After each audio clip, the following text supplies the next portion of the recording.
Hi అండి, ఎలా ఉన్నారు? Welcome back to my channel. It's me Priyaram. ఈరోజు వీడియోలో ఏంటంటే ఒక మంచి స్పెషల్ కర్రీ అయితే చేయబోతున్నాను.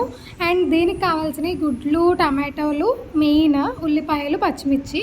సో ఇలా ఆమ్లెట్స్ కింద అయితే వేసుకోవాలన్నమాట. హాఫ్ బాయిల్డ్ వేస్తారు కదా, సో ఇలా హాఫ్ బాయిల్డ్ అనేది వేసుకోవాలన్నమాట. బట్ అటు ఇటు కాల్చుకోవాలి. అలా నేను 4 అయితే చేసుకున్నాను. ఇప్పుడు ఆయిల్ యాడ్ చేసుకొని ఒక 3-4 స్పూన్స్ అయితే ఆయిల్ పడుతుంది. సో ఆయిల్ యాడ్ చేసుకొని పచ్చిమిర్చి అండ్ మీరు కోసుకున్న ఉల్లిపాయలు కూడా వేసేసుకోండి. సో ఉల్లిపాయలు వేసేసుకున్న తర్వాత అవి మగ్గడానికి ఉప్పు అండ్ పసుపు 2 యాడ్ చేసుకోవాలి. సో ఈ రెసిపీ అనేది చాలా బాగుంటుంది. ఒకసారి మీరు కూడా టేస్ట్ చేయండి అండ్ అలాగే ఒక్కసారి చేసుకోండి. ఏంటి వీడియో ఇలా ఉంది అన్న మాత్రం అనుకోవద్దు. వీడియో ఎలా ఉన్నా సరే నేను ఒకదాన్ని తీసుకున్నా కాబట్టి కొంచెం వీడియో అనేది సరిగ్గా రాలేదు, ఎక్స్క్యూజ్ చేసేయండి ఈ ఒక్కసారికి. బట్ ఇది కర్రీ ట్రై చేసి చూడండి, తప్పకుండా మీకు కూడా నచ్చుతుంది. నాకైతే చాలా బాగా నచ్చింది. సో దీనికి మనకి వెడల్పైన ప్యాన్ లాంటిది తీసుకుంటే బెటర్, ఎందుకంటే ఆమ్లెట్స్ అనేవి మనం దాంట్లో వేస్తాం కాబట్టి. ఈ కర్రీ నేమ్ వచ్చేసి ఆమ్లెట్స్ కర్రీ అని నేను పెట్టుకున్నాను. ఎవరికైనా తెలిస్తే కర్రీ నేమ్ కామెంట్ సెక్షన్లో అయితే కామెంట్ చేయండి. సో ఉల్లిపాయలు, పచ్చిమిరపకాయలు వేగిపోయిన తర్వాత అల్లం వెల్లుల్లి పేస్ట్ 1 స్పూన్ అయితే యాడ్ చేసుకున్నాము. అల్లం వెల్లుల్లి పేస్ట్ కూడా మనకి పచ్చివాసన పోయేంత వరకు వేయించుకోవాలన్నమాట. సో ఇప్పుడు వచ్చేసి టమాటోస్ అనేవి యాడ్ చేసేద్దాము.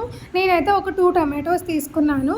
ఆ 2 టమాటోస్ని యాడ్ చేసేసుకొని మంచిగా అయితే మగ్గించుకోవాలన్నమాట. టమాటోస్ అసలు కనిపించకుండా మగ్గించేసుకోవాలి.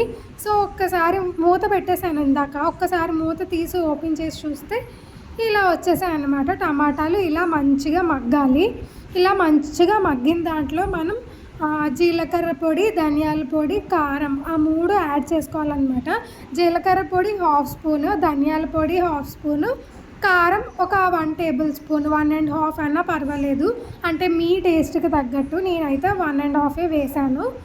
సో ఇది మంచిగా కలిపేసుకున్న తర్వాత మనం ముందుగా ఆమ్లెట్స్ వేసి పెట్టుకున్నాం కదా, ఆ ఆమ్లెట్స్ని కూడా మనం దీంట్లో యాడ్ చేసేసుకోవాలన్నమాట. ఇప్పుడే యాడ్ చేసేసుకోవాలి. యాడ్ చేసుకున్న తర్వాత వాటర్ యాడ్ చేయాలన్నమాట. సో నేనైతే 4 ఆమ్లెట్స్ అయితే వేసుకున్నాను చిన్నగా. సో అవి యాడ్ చేసేసుకోవాలి. నార్మల్గా అయితే ఉల్టా కూర తెలుసా మీకు? జస్ట్ ఉల్లిపాయలు, పచ్చిమిరపకాయలు, కారం అదంతా వేసిన తర్వాత ఈ టైంలో గుడ్డ అనేది అప్పటికప్పుడే పగలగొట్టేసి ఉల్టా అని చెప్పేసి కూర ఉంటుంది కదా. సో అలా కాకుండా ఇలా అయితే ఆమ్లెట్ అసలు విరిగిపోకుండా వస్తుందన్నమాట. మీరు అలా చేసుకున్నట్లయితే విరిగిపోతుంది, బట్ టేస్ట్ మాత్రం చాలా బాగుంటుందండి. ఒక్కసారి ట్రై చేయండి. మళ్ళీ చెప్తున్నాను, వీడియో ఏంటి ఇలా ఉంది అని మాత్రం అనుకోవద్దు. నేను ఒక్కదాన్నే తీసుకున్నా కాబట్టి ఈ ఒక్కసారికి ఎక్స్క్యూజ్ చేసేయండి. నెక్స్ట్ టైం నుంచి కూడా మంచిగా తీస్తాను. సో ఈ వీడియో ఏంటంటే నేను షార్ట్ లాగా తీసాను అనమాట, పొడుగ్గా. బట్ ఏంటంటే నాకు మీకు చూపించాలి అని అనిపించింది, అందుకే లాంగ్ వీడియో పెట్టడం జరిగింది. అందుకే ఇలా వస్తుంది వీడియో అనేది. ఎక్స్క్యూజ్ చేస్తారని అనుకుంటున్నాను. అండ్ వీడియో నచ్చితే లైక్ చేయండి తప్పకుండా.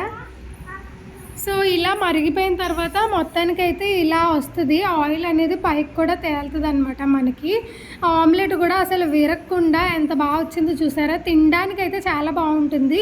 ఆల్రెడీ ఆమ్లెట్ అయిపోయిన ఆమ్లెట్ కాబట్టి ఈ కర్రీ టేస్ట్ కూడా దాంట్లోకి వెళ్ళి చాలా బాగుంటుంది. అసలు మీకు నోరు ఊరినట్లయితే కామెంట్ సెక్షన్లో కామెంట్ చేయండి. అండ్ ఇది వచ్చేసి చికెన్ మసాలా అనమాట. లాస్ట్లో మనం చికెన్ మసాలా 1 టేబుల్ స్పూన్ అయితే యాడ్ చేసాము. సో ఈ కర్రీ కనుక మీకు నచ్చినట్లయితే ప్లీజ్ ఒక్క లైక్ చేసేయండి, నాకు సపోర్ట్ చేయండి. అండ్ నెక్స్ట్ వీడియోలో కలుద్దాం మళ్ళీ. ఇలాంటి వీడియోస్ మరెన్నో కావాలనుకుంటే మన ఛానల్ని లైక్ చేయండి, షేర్ చేయండి, కామెంట్ చేయండి అండ్ సబ్స్క్రైబ్ అయితే మస్ట్ అని చూడనమాట. ఇలా మన కర్రీ దగ్గరికి అయిపోయిన తర్వాత కొత్తిమీరతో గార్నిష్ చేసుకుంటే మొత్తానికి మన కర్రీ అనేది అయిపోతుంది. సో లైక్ చేయండి అండి ప్లీజ్. ఇంతలా అడుగుతున్నాను కదా, ఒక్క లైక్ ఇచ్చేయండి.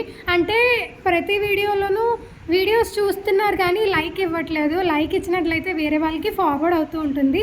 సరే అండి, టాటా.